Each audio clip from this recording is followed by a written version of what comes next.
I recently met Antony Chapman, a protester against the high-speed rail link HS2, who showed me part of the proposed route through Buckinghamshire.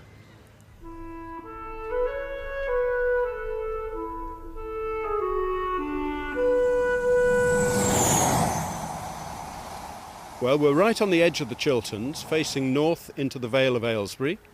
I can see the little market town of Wendover over to the right, and behind me is Coombe Hill, one of the highest points in the Chilterns, owned by the National Trust, and one of the most superb views around here.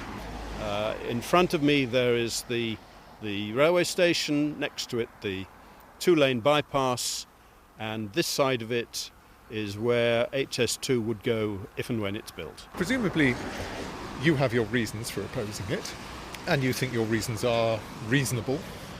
How does it feel to hear the suggestion that actually this is simply a bias for the way that things are? I don't think that's the case. When HS2 was first mooted 3 years ago now, I quite accept that my initial attitude was one of horror and opposition because of the destruction that it would do locally to the Chilterns, to Wendover, and the effect it would have on business locally.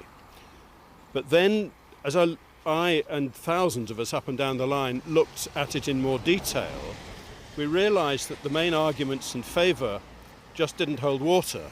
But you'll get used to it, won't you? And when it's here, you'll be saying, that railway, it's a marvel of engineering, isn't it? Quite like it, really.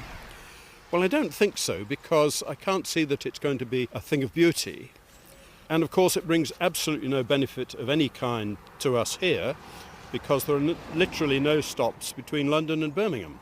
What do you think of the old railway? It's quite quaint, isn't it? The existing railway's fine, and it doesn't intrude into the countryside. If we went another 2 or 3 miles into the Chilterns, the HS2 would be on a 30-foot high viaduct and embankments for 4 or 5 miles, and that would certainly seriously damage the countryside. And the building of the railways originally in Victorian times, it was totally different from now. All that said, is there a good reason for hanging on to what we've got before we're sure what we're going to get from what's promised? Yes, I think if you're going to have change, then the people who are in favour of the change need to be able to show that there are very good reasons for doing it.